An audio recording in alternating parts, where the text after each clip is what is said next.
এক হাসির কারণে প্রাণ হারাতে হয়েছে প্রাইম এশিয়া বিশ্ববিদ্যালয়ের শিক্ষার্থী জাহিদুল ইসলাম পারভেজকে। নিজ ক্যাম্পাসেই পারভেজ হত্যার শিকার হওয়ায় রীতিমতো ঝড় ওঠে সোশ্যাল মিডিয়ায়।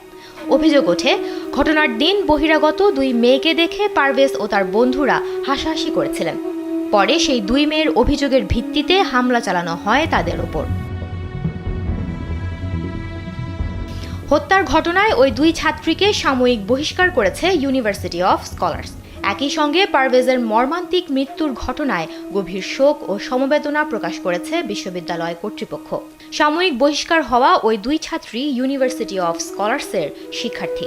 ইউনিভার্সিটি অফ স্কলার্সের রেজিস্ট্রার ক্যাপ্টেন মোবাশ্বের আলী খন্দকার এ তথ্য জানিয়েছে। স্যান্ডেলিনা সো, রূপচর্চায় আভিজাত্য।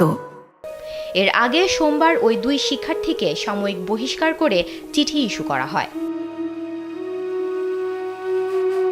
বিশ্ববিদ্যালয় কর্তৃপক্ষ জানিয়েছে, অপ্রত্যাশিত এ ঘটনার পরিপ্রেক্ষিতে বিশ্ববিদ্যালয়ের পক্ষ থেকে সংশ্লিষ্ট বিভাগের সমন্বয়ে একটি অভ্যন্তরীণ তদন্ত কমিটি গঠন করা হয়। তদন্তের প্রাথমিক পর্যায়ে বিভিন্ন সংবাদ মাধ্যম ও সামাজিক যোগাযোগ মাধ্যমে পাওয়া তথ্যের ভিত্তিতে বিশ্ববিদ্যালয়ের দুই শিক্ষার্থীর সম্পৃক্ততার ইঙ্গিত পাওয়া গিয়েছে। সেজন্য তাদের সাময়িক বহিষ্কার করা হয়। বিশ্ববিদ্যালয় সূত্রে জানা যায়, তদন্ত চলাকালে প্রক্টোরিয়াল কমিটির সদস্যরা বহিষ্কৃত দুই শিক্ষার্থীর সঙ্গে যোগাযোগের চেষ্টা করলেও সফল হননি। ফলে তাদের সরাসরি কোনো বক্তব্য পাওয়া যায়নি। পরিস্থিতি বিবেচনায় রেখে তদন্তের স্বার্থে চূড়ান্ত তদন্ত রিপোর্ট না পাওয়া পর্যন্ত তাদের ছাত্রত্ব সাময়িকভাবে স্থগিত থাকবে।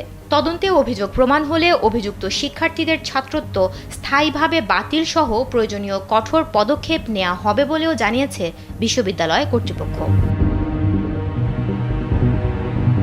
পুলিশ ও মামলার এজাহারে জানা যায়, নিহত পারভেজ প্রাইম এশিয়ার গলিতে চা সিঙ্গারা খাওয়ার জন্য গিয়েছিলেন। ওই সময় সেখানে 3 জন ছাত্রী ছিলেন। তাদের দেখে পারভেজ হাসাহাসি করেছে বলে দাবি করে ওই ছাত্রীরা তাদের বন্ধুদের ফোন করে।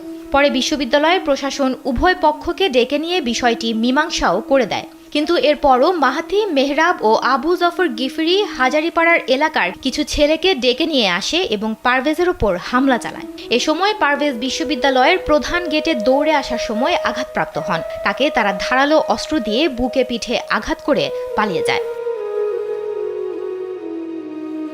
সুমনা মুস্তফা, কালবেলা।